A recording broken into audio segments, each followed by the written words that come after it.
All right, this is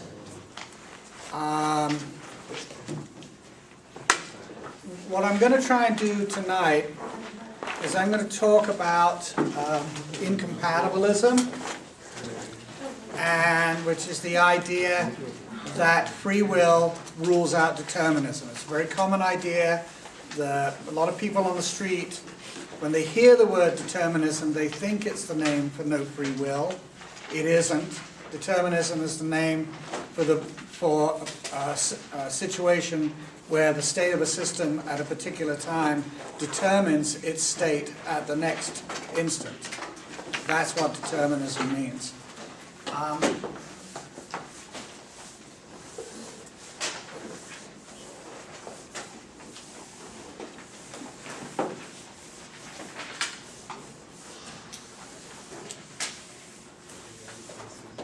And I thought of a way of explaining determinism that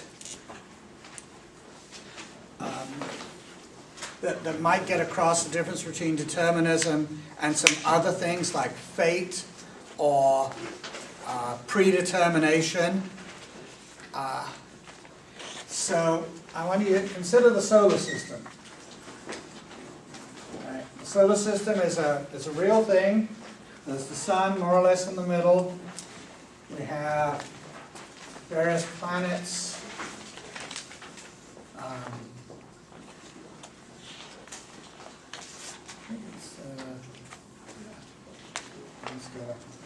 If I can remember my astrology, we have all these symbols.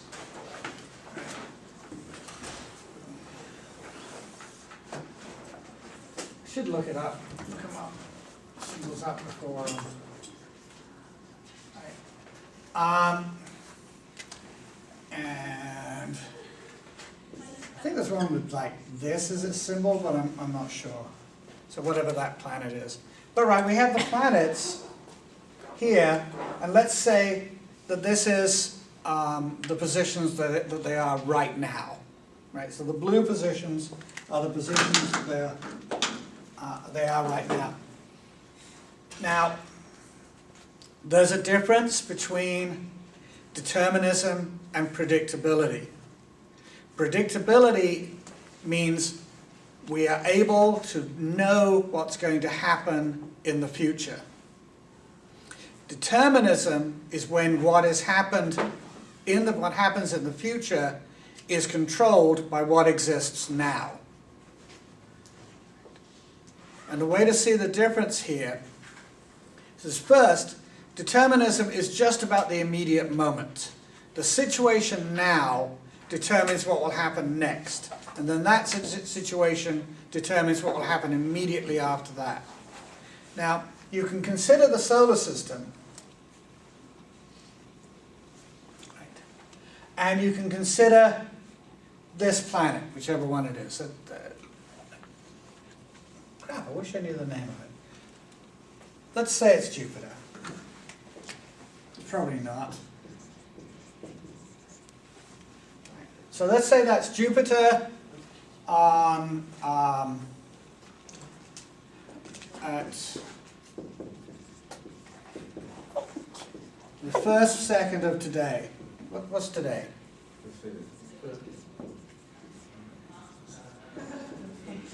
And that's where it was the first second of today. Right?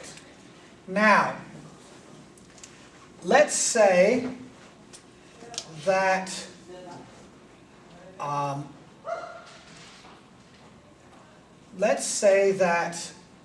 100 years from now, Jupiter. Oh my God! What's Jupiter's orbital period? It's decades. I have no idea. Let's say that in 2113, right, 2113, Jupiter will be here.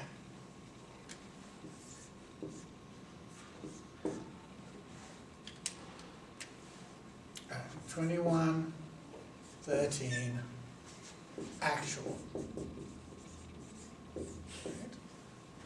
Now, That's what determinism says, that there will be a particular place that it is, and that is set by the fact that Jupiter being here and moving the way it does means it'll move a little more in its orbit today, and then a bit more, and a bit more, and a bit more, and a bit more, and a bit more, and it's moving continuously.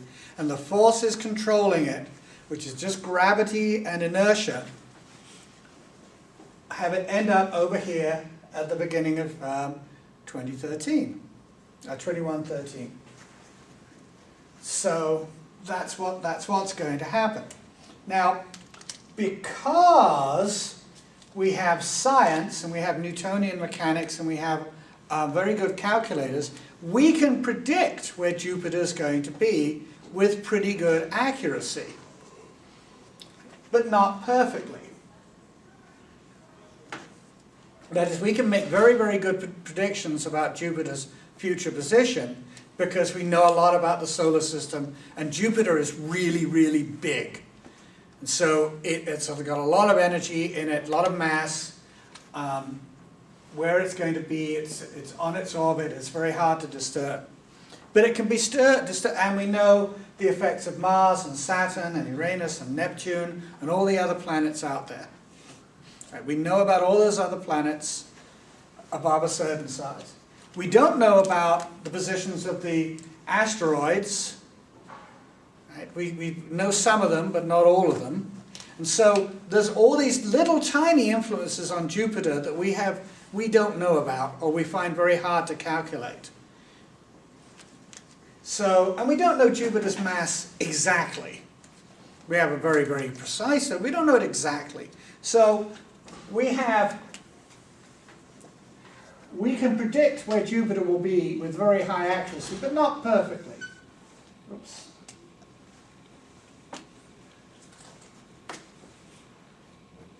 I want blue, I want green.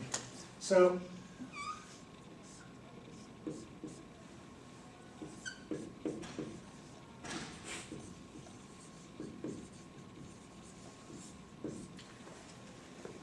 predictability, in this situation, predictability and determinism are very closely related. Because because the solar system is deterministic, because everything in it is physical, right? It's matter, that it follows the laws of nature, we can make predictions about where Jupiter will be. And as long as the system's not disturbed, that's where Jupiter will be. It'll be pretty close to where we predict. Right? Green is where we think it's going to be. Purple is where it's actually going to be, and we don't know that, but we've got our prediction. So we can make predictions with pretty high accuracy. And as long as nothing disturbs the system, it'll wind through there. So the solar system can be seen as a big clockwork thing. It can be seen as clockwork. Now, this is what we know. And if it's not disturbed, that's what's going to happen. Now,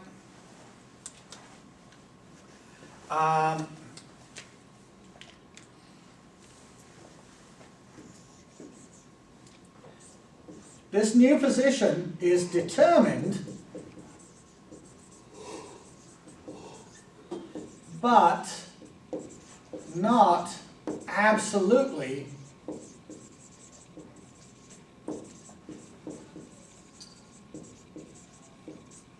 right.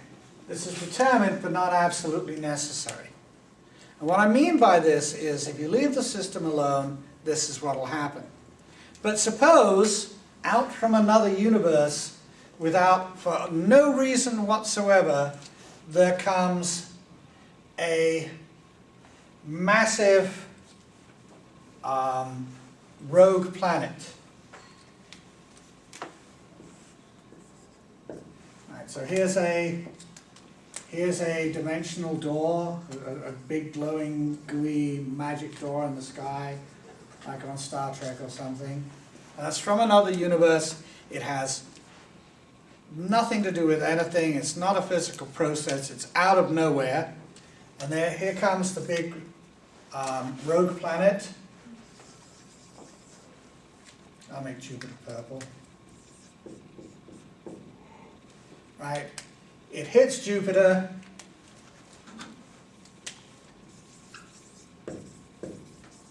There's a big mess. You know, the planets merge and it's knocked off. And this goes off out of the solar system.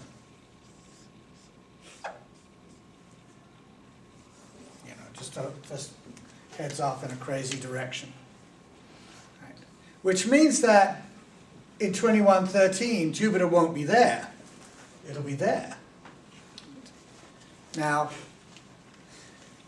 the reason I have this thing from out of nowhere that couldn't be predicted, and in fact happens completely at random, is to illustrate the difference between saying that Jupiter's position here is determined and saying it's necessary. If we said it was necessary in the sense of predetermined, that its position here absolutely makes it going to be there in 2113, right? Then what's going to happen if there's the collision? If there's the collision and it's necessary that Jupiter be there, that it's predetermined that Jupiter will be there, Jupiter will magically vanish. Poof. Poof. And then it'll be there. Right.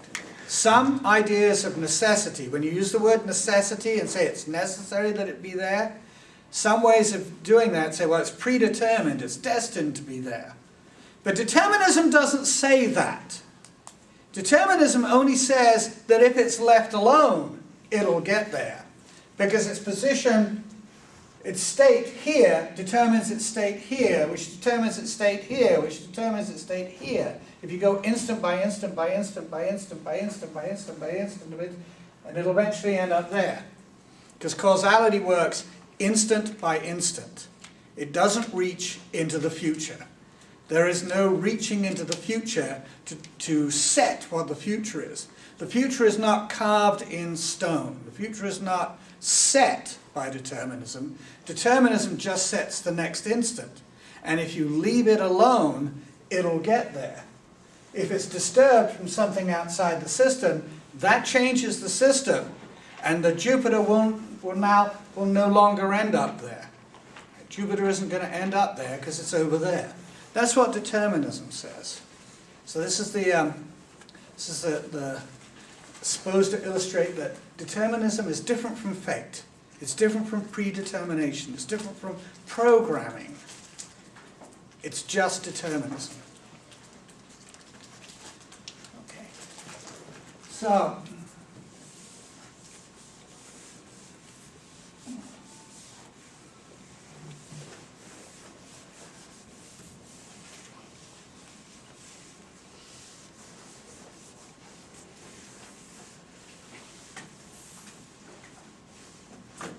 now,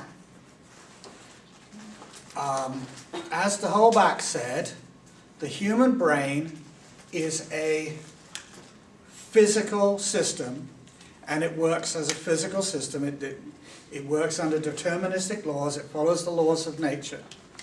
And so it's like a piece of machinery. So it's state right now, plus the inputs, the things that are happening to you right now, determine the state of your brain next. And you experience this as having thoughts that respond to what's happening to you. Generally speaking, your thoughts respond to what's happening to you. You have a personality and a character that reacts to what people say to you. Sometimes people say things that are insulting, and you might get angry. Right? If you've trained yourself to not get angry, or you see the person coming and you know what they're going to say and you can sort of get a grip beforehand, then you don't get angry. So I'm not saying that you're always in control. I am saying that your actions pretty much always make sense to you. And when you do something that doesn't seem to make sense to you, it will usually turn out that there's a reason. And if you can't find a reason, we still have no reason to think that it's random, because the human brain is very complicated and there's a lot of processes going on. They're not fully understood, and it would be extremely difficult to get a complete picture of the state of your brain at any one time, seeing as how it is the most complicated object in the universe.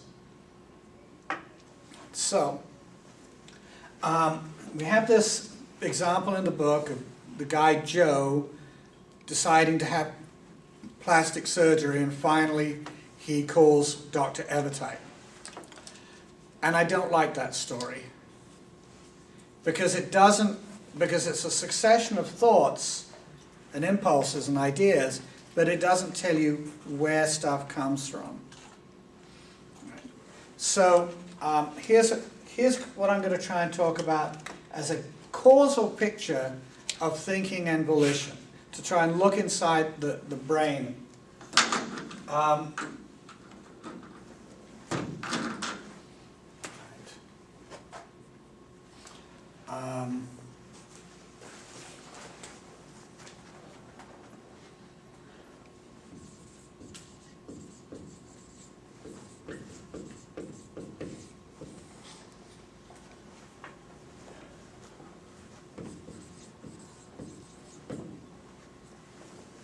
Let's say Joe has some insecurity about his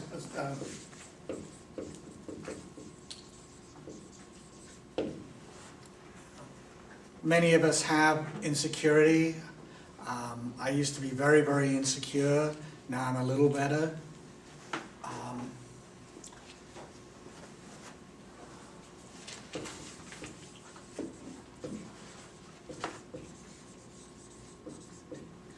Suppose someone calls Joe Grandpa.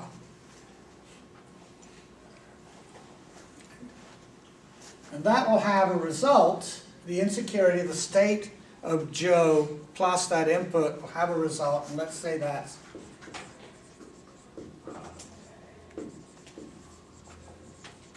he looks in mirror, sees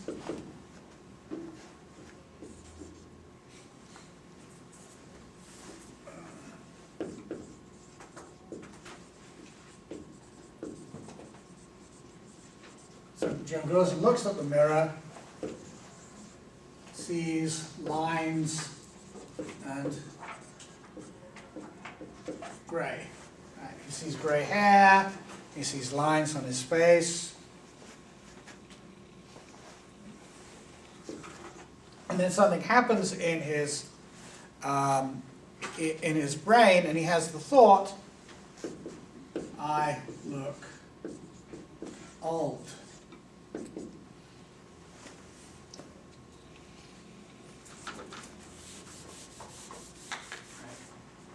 Now, a real-life thinking process is very, very, very complicated. And we can imagine Joe going, well, I look old, maybe I don't look that old, well, I do kind of look old. I haven't had any dates lately, maybe because I look old, but I don't want to be vain. Right? I hate people who get plastic surgery. They look like they're being dipped in plastic. But plastic surgery is getting better. I could get just a little work. And there's this. He has his thoughts and reacts to his thoughts. So you can sort of imagine a.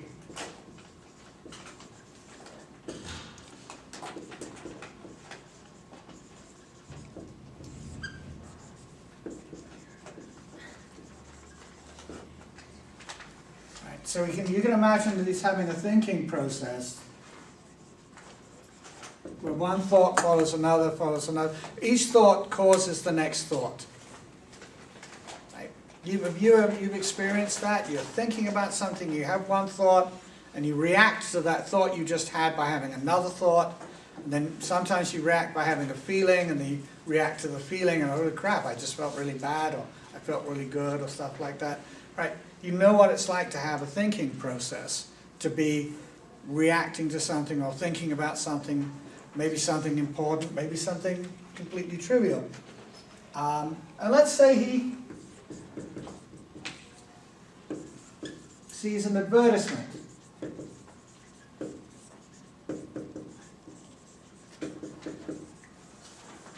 He sees an ad for Dr. Evertite.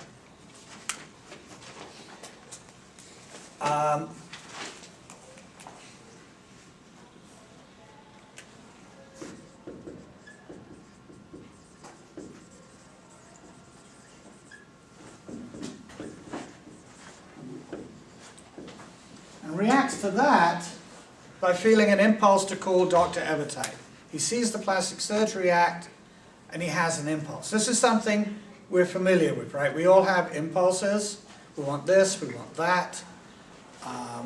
Sometimes we know have you ever been in a store and you see something and it looks really good and you find yourself reaching for it? I'm going to get this. And then you go, nah, I can't really afford this.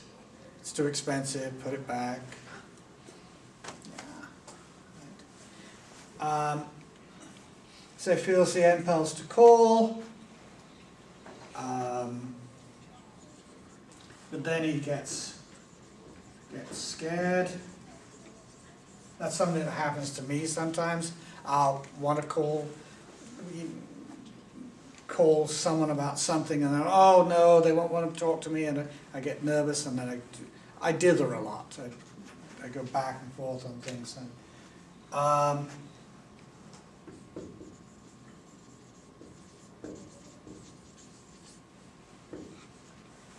right. He gets scared and he thinks more. He thinks it through from various angles. Maybe there's a woman he likes that he thinks might be interested in him if he got plastic surgery. So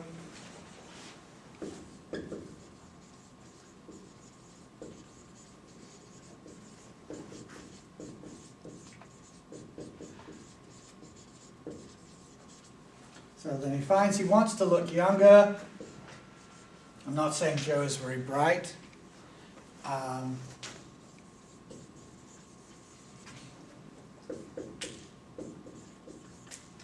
he decides to call.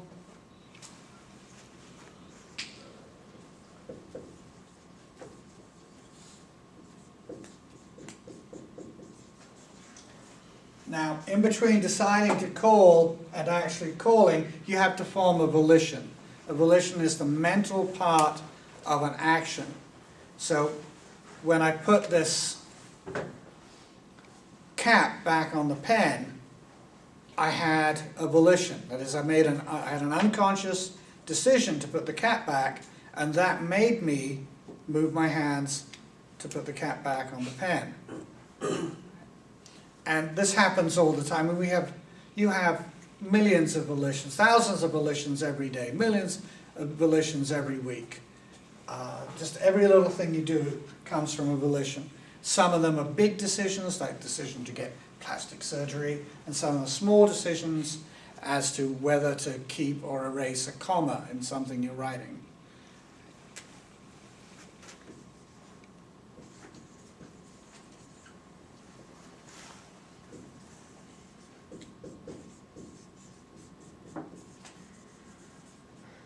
Finally, he calls Dr. Evertite. Now, in the deterministic system, from the point of view of determinism, everything here was caused by what immediately came before it. So this is a causal model that we know why he called Dr. Evertite, because he formed the volition and that made his hands move and dial the phone and everything. We know why he formed the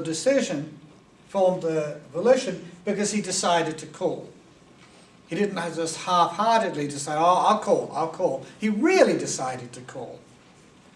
You ever had someone say, I'll do it, but they're not going to do it, whatever it is, right? They haven't really decided. They're just following you up. And sometimes we say this to ourselves, I'll do it, and then I don't do it. So he decided to call, and this was caused by him wanting to look younger. This was the result. Actually, this is a result of him figuring out that he wanted to look younger. Sometimes we don't know what we want. And we have to think about it, and we deliberate.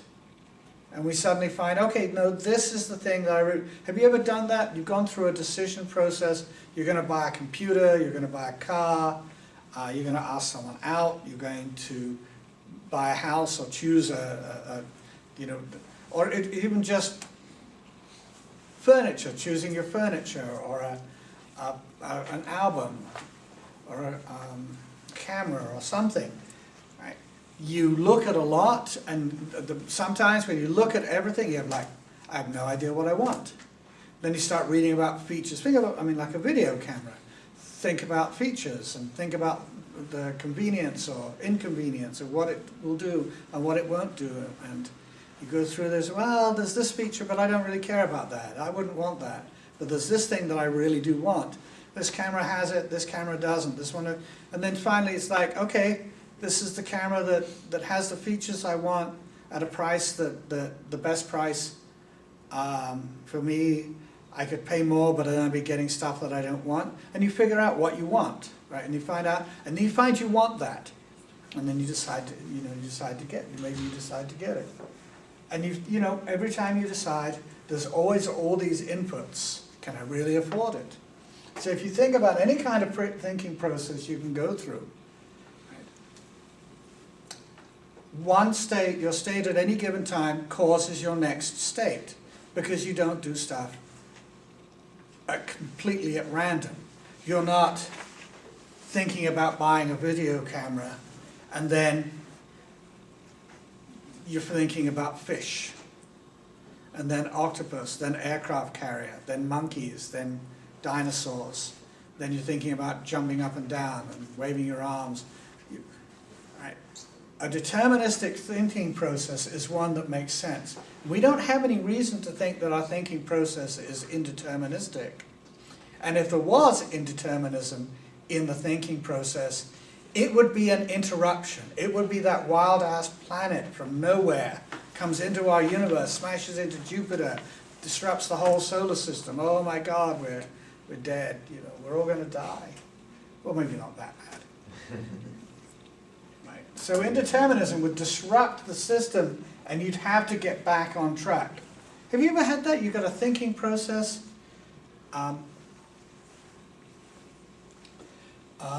I was teaching a class at Cal Poly today, and the classroom next door, there was this music. And when I say music, I mean this horrible, horrible music. There's this sort of dum dum dum dum dum dum dum dum dum dum dum dum dum dum dum. And I went next door and checked, and they were doing a PowerPoint presentation, and this was a sort of musical accompaniment for it. It was driving me insane. So you can imagine, well, in the story, Harrison Bergeron, there's a character who's too smart for the government. I know it's a stupid story, but there's a guy who's smart, and they're trying to equalize him. So anytime he has a thought, there's this buzzing noise in his ear. Bzap! Right, so imagine you had something attached to your head that when you started getting into a train of thought, it would make a bzap! Right. That's what indeterminism would be like in your thinking process. What happened at one point would not depend on what happened before. It would have nothing to do with it, and stuff that you wouldn't understand. So this is how many people analyze libertarianism, because libertarianism says you can only have free will if determinism isn't present. And I'm asking, where in this thing, from the mental process, the thinking process, all the inputs, right, into the thinking process, all the internal operations to actually the decision, you have the desire, the decision, the volition, and the action. Another way to put this, I guess, put it like this. Desire, decision, volition, action. Free will requires that our actions depend on our volitions, which depend on our decisions, which depend on our desires. Any other way doesn't work. Our dominant desire must form our decision, which forms our volition, which makes our action. And any time this little arrow here is broken, we're not doing what we want. If there's indeterminism anywhere in the system, we don't have a will. It's not me choosing to do something, it's my body or my brain doing something random. So,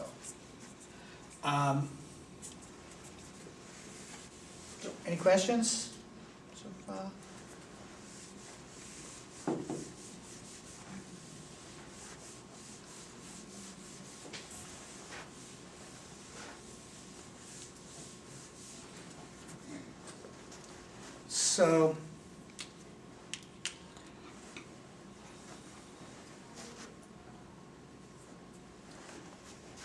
So here's the problem. Last week I did the two arguments. Skinner, did I do Skinner? B.F. Skinner last week? I'll do Skinner again, because it's good. All right, there are two arguments.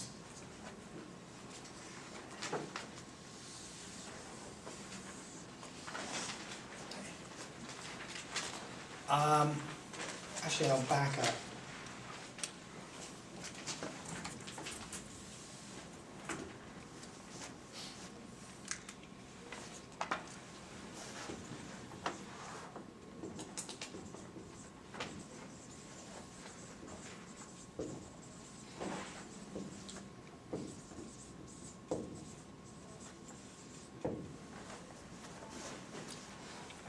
Moral responsibility requires free will, which requires I could do it and I could do otherwise.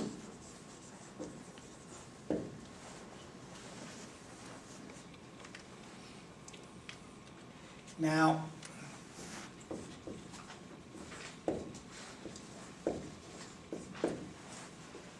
what this means is we only have moral responsibility if we have free will, right?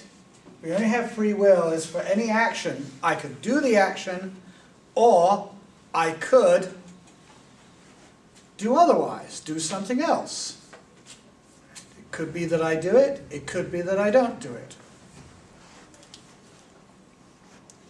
So, compatibilists, and you think about, say, Samantha, or someone who goes in to an ice cream store, she wants vanilla, right? She desires the vanilla, she decides to get vanilla, she forms the volition to get vanilla, and orders vanilla from the person behind the counter. Desire, decision, volition, action. And the incompatibilist comes up and says, well, wait, no. It has to, in order for that to be free will, it has to be possible that she could have done otherwise. And the compatibilist says, well, she could have done otherwise. She could have ordered chocolate. Nothing would have stopped her ordering chocolate. And the incompatibilist says that's not good enough, because her desire for chocolate caused her to decide to get chocolate, and her decision to get chocolate caused her to form the volition to get chocolate. Sorry, vanilla, to get vanilla. I always get that part mixed up. Caused her to get what she got, desire what she got, and then the volition to get what she decided to get caused her to get it. So she couldn't have gotten chocolate. And the compatibilist says, yes, she could have gotten chocolate if she had wanted to. And so there's two analyses of these. I'm going to put one up in green as the compatibilist analysis.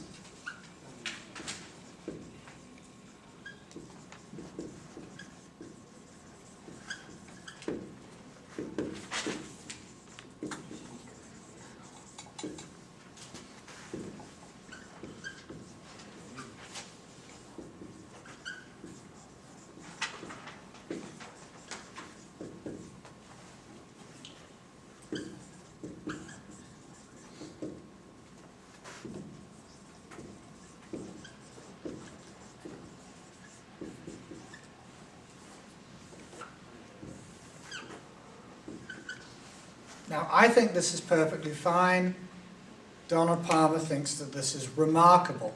He says that the compatibilists come up with a remarkable response to this and say that the person who did what they did could have done otherwise if they had wanted to, which makes it free will. And he says that's not good enough.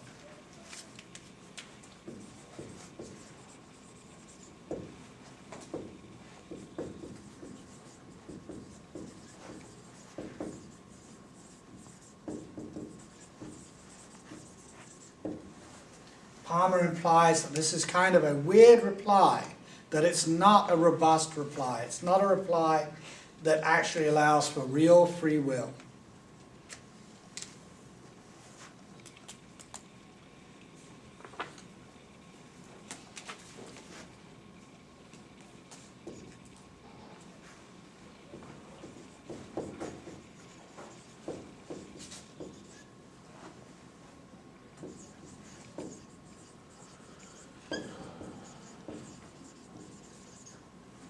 But what does it mean to say that's not good enough?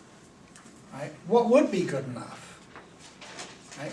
Because we're saying, look, she could have gotten chocolate. And the incompatibilist says, well, only if she wanted to. Right? If it's determined, she could have gotten chocolate if she'd wanted to. We need something. For real free will, it has to be more than this. It has to be unconditional.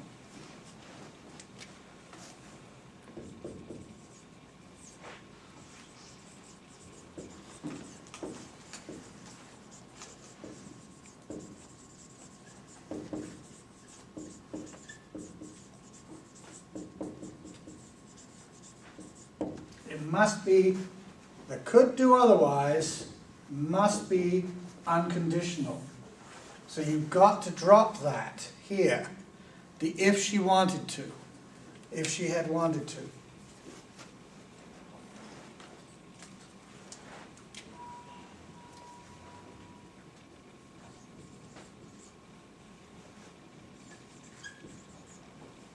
Oh, you know what? I'm going to try and I'm going to back up here.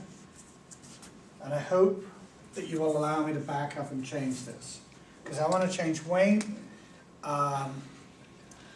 wanted to decided to. Right, because that's another version of the compatibilist response. She could have done otherwise if she had decided to do otherwise. Does that sound weird? Am I okay? This is compatibilism, still compatibilism. She could have done otherwise if she decided to. Well, that's conditional. It has to be unconditional. Right, well, what happens when we drop the if she wanted to do otherwise off of that sentence? Right, and say she could have gotten chocolate, period. Well, how is that with period, with this dropped out, how is that related to her decisions? Because this makes sense to me. She could have gotten chocolate if she decided to.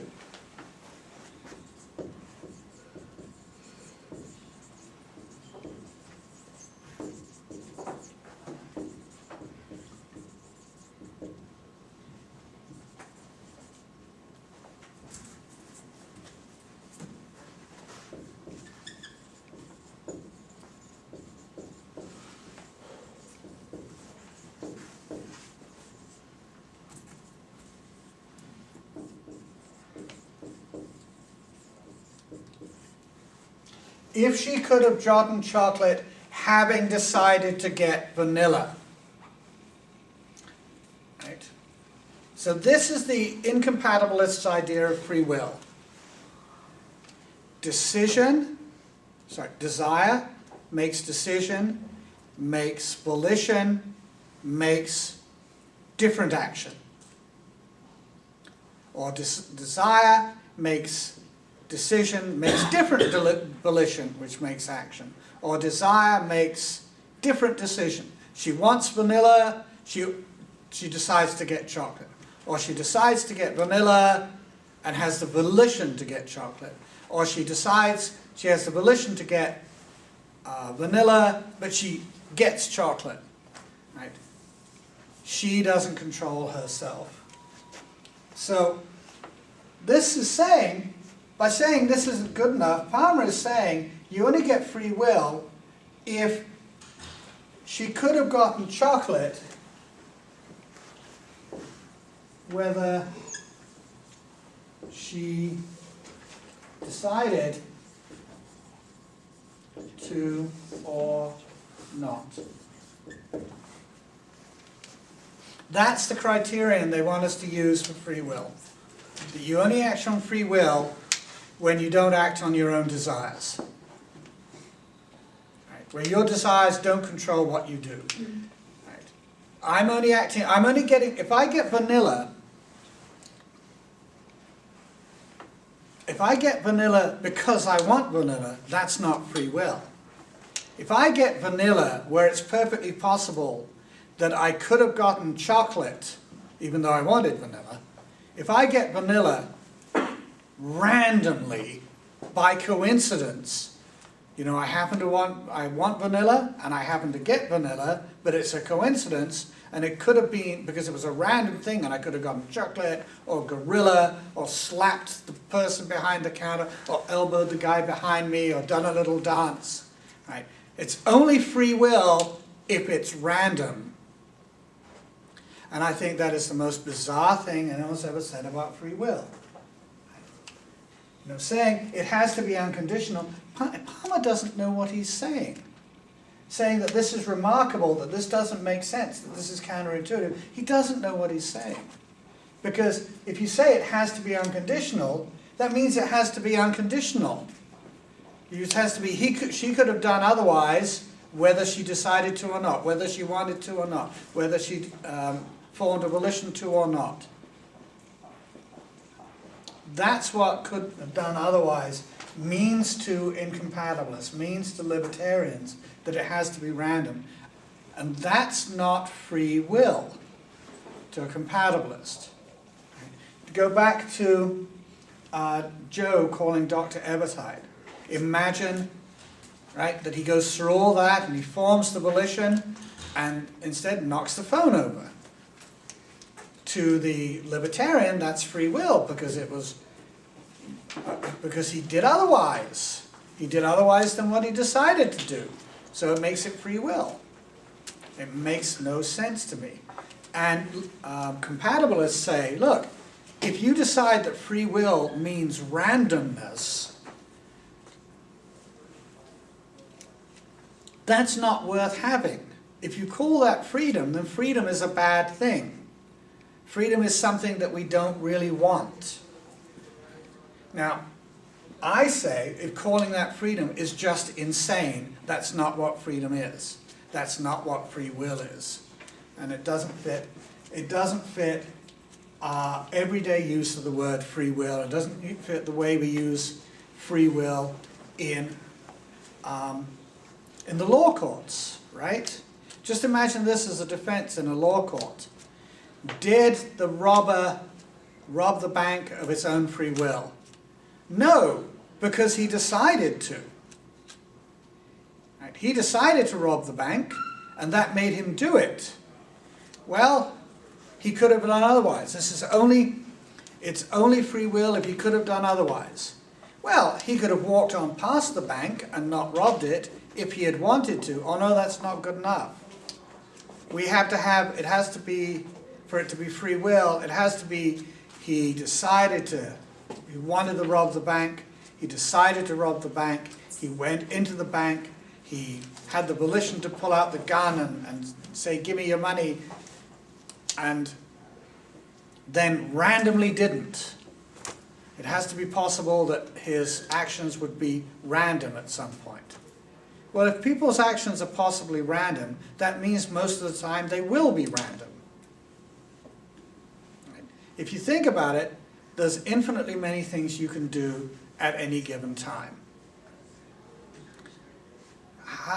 It would be an amazing coincidence if your brain was indeterminate and you did what you wanted all the time. That's extremely unlikely, unbelievably unlikely. And if it just sort of what you do just happens at random, you're not doing it. Which brings me to the claim I think I made last week, but I'm going to do it again.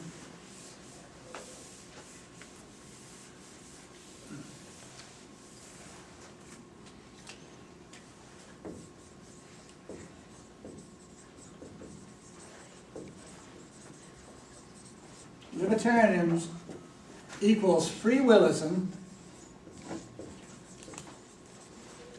and indeterminism.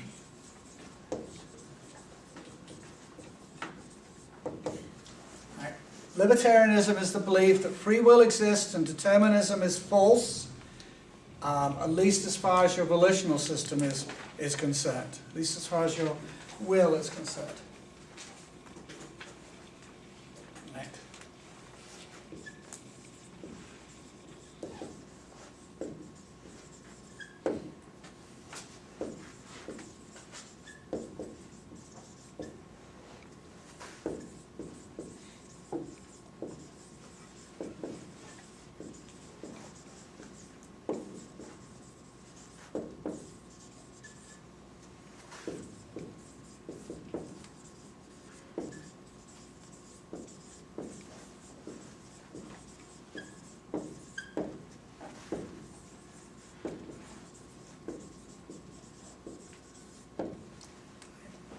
Libertarians hold that people determine their own actions and nothing is determined.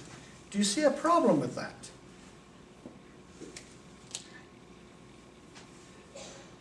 I saw a YouTube video about an unpaintable surface, a surface that repels all fluids. And so we've got, let's say we put that surface on that wall, and then we say, no one can paint that surface. You can paint that surface, and absolutely no one can paint that surface. It doesn't work. It doesn't say nothing is determined except people's actions. It says absolutely nothing is determined. If we interpret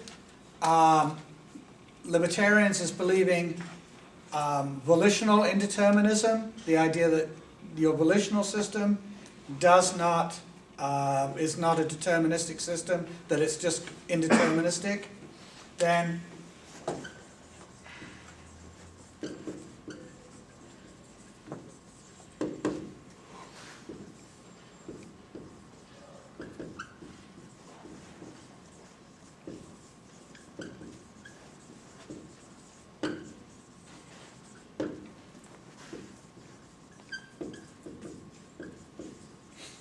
that's what free will is when you determine your own actions.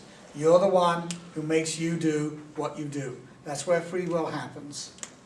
People determine their own actions, and those actions are not determined. Right? I determine my own actions, and my actions are not determined. How does that work? How do I make myself do what I do? It's a self-contradiction. It's a self-contradiction. Okay. So,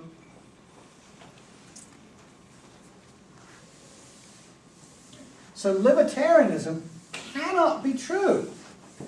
Indeterminism kills free will. If your actions are not determined, they're not yours. They're not anybody's, they're just random stuff that happens.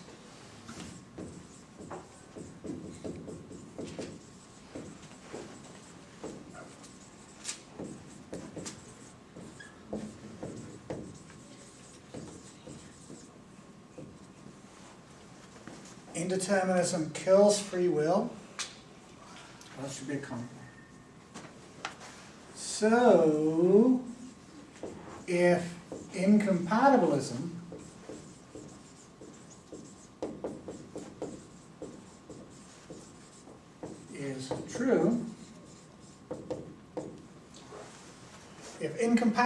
is true, there is no free will.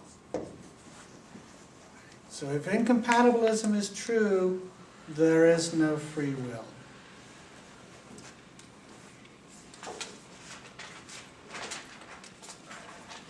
Now,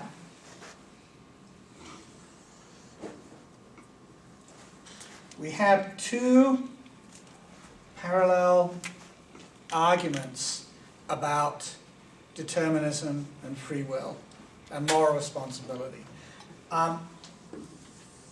Sometimes when I discuss this with people and I'm telling them I think determinism is, I had this weird conversation with a colleague once. I said, you know, determinism is compatible with free will. It's not a problem at all. And he said, but what about moral responsibility? And I said, moral responsibility is no problem for determinism because, as I said before, determinism is compatible with free will. And he said, but what about people who say that determinism rules out free will? And rules out moral responsibility, and we need moral responsibility. I said, well, they got two problems. One, determinism does not rule out free will, so it doesn't rule out moral responsibility. I'd really like it if you'd start listening to me. And I was beginning to get really frustrated at this point. If determinism rules out moral responsibility, well, that doesn't mean determinism is false. It means something else. And I'm going to try and put a finer point on that. So I'm going to give you two arguments. One I attribute to Palmer, and another is B.F. Skinner's.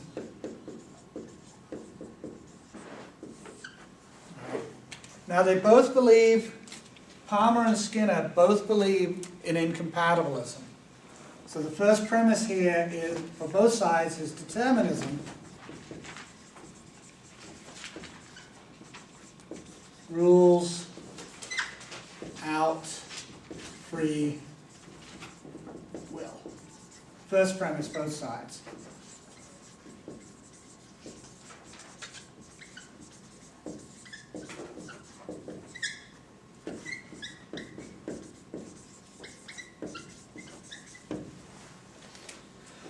So that's their first premise.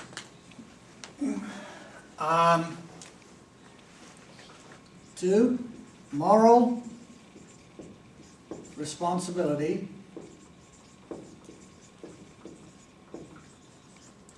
requires free. And this seems to me to be rock solid. I cannot make sense of the idea of moral responsibility without free will.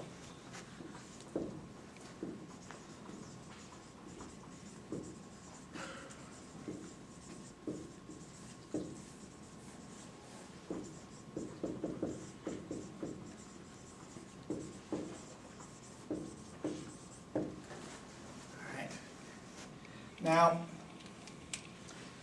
at this point it gets peculiar. I'm going to leave space for a couple of extra premises. Actually, I'll leave a lot of space.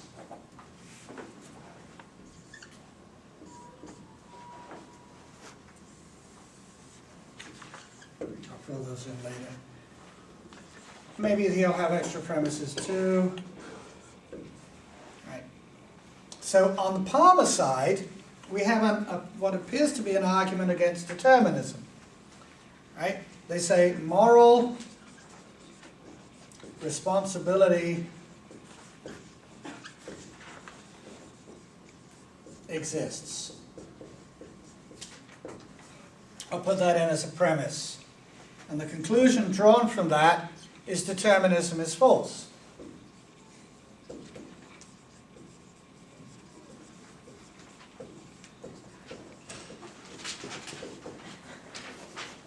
So that's the conclusion Palmer draws, or the libertarians or the incompatibilists draw. But over here, Skinner doesn't put determinism in the conclusion, it's a premise.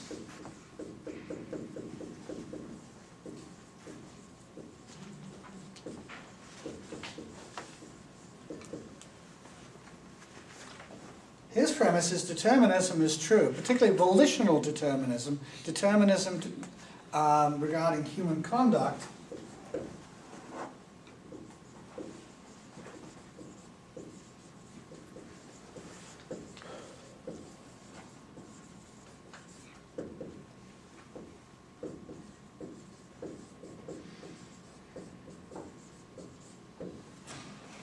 And his conclusion is that moral responsibility is not real. It's when we believe in moral responsibility, we are believing in something that is not true. We are believing in something that does not exist. Now, at this point, the arguments are exactly parallel, but I've left something out. In particular, I've left something out of Skinner's argument. And that is, we have tons and tons of evidence for volitional determinism.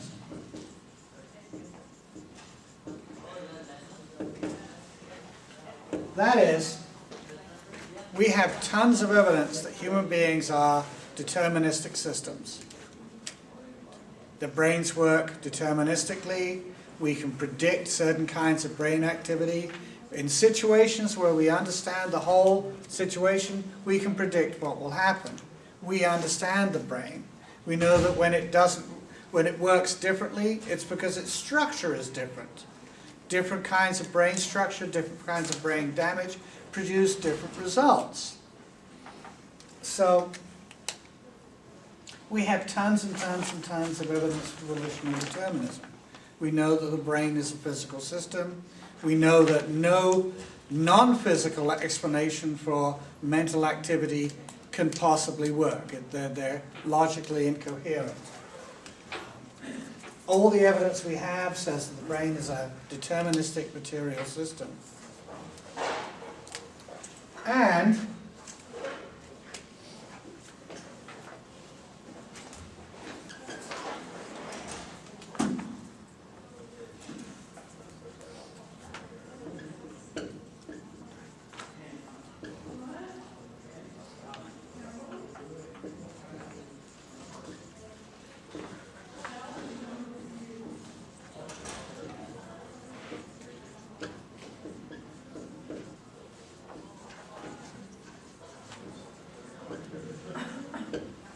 on the other hand, indeterminism would make chaos of human behavior.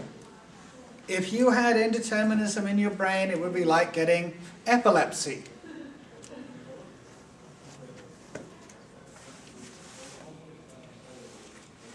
Your brain would well, it would be like dying. So if there was indeterminism, humans would not be able to control themselves. If your brain was indeterministic, you would not be able to control yourself, because your impulse to do something would not necessarily result in you doing it. Something random would happen. Right? If you want to know what this is like, go to a gaming store and get like a 20-sided dice, And anytime you think of doing something, make a list of 20 things that you could do, one of which is the thing you want to do. Roll the dice. If the thing you want to do is number 19 and you roll a 19, then you do the thing you wanted to do. If it's another number, you do one of the other things on the list. That's what indeterminism in the human brain would be like. It would make a mockery of self-control. So, the very fact that humans can control themselves means that they are deterministic. And they're deterministic in the most important way, which is them controlling themselves. If there's any indeterminism in our brain, it shows up as random, unexplainable, annoying, inconvenient impulses and events in the brain. That may or may not happen, but where it does happen, it doesn't help us have free will, it undermines it. What do we have on the other side? Does anyone know of any evidence that moral responsibility actually exists? Think about people who belong to a religion, who practice a religion that you personally firmly believe is not true. I mean, you don't have anything against these people, or anything against them practicing their religion. But does the fact that they practice, that they act according to a set of beliefs, mean that those beliefs are true? Does the fact that we act as though moral responsibility exists, that we take it very seriously, that we have law courts and elections and political speeches on the ideas of morality, does that mean that moral responsibility exists? Do humans even, has there ever been a way that humans could come to an agreement about what are the right set of moral values? Moral values apparently are not like physical laws. If you have 1,000 different scientists in 1,000 different countries, all from 1,000 different cultures, but they all do the same experiment, the same series of experiments, they all look at the same evidence, they all think about the same arguments, they'll all come to the same conclusion. If you have 1,000 different people who think about morality in 1,000 different cultures, well, you won't get 1,000 different results, but you'll get several hundred.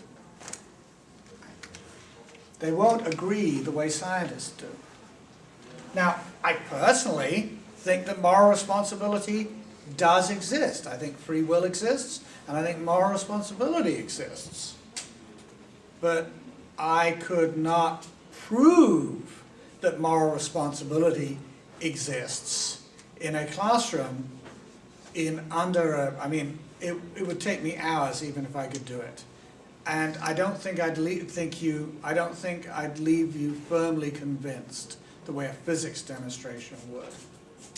Right? I don't have this kind of evidence for moral responsibility, and I didn't see Palmer give any evidence for the existence of moral responsibility in the book. Did you? Did Palmer say anything about why we think moral responsibility is real?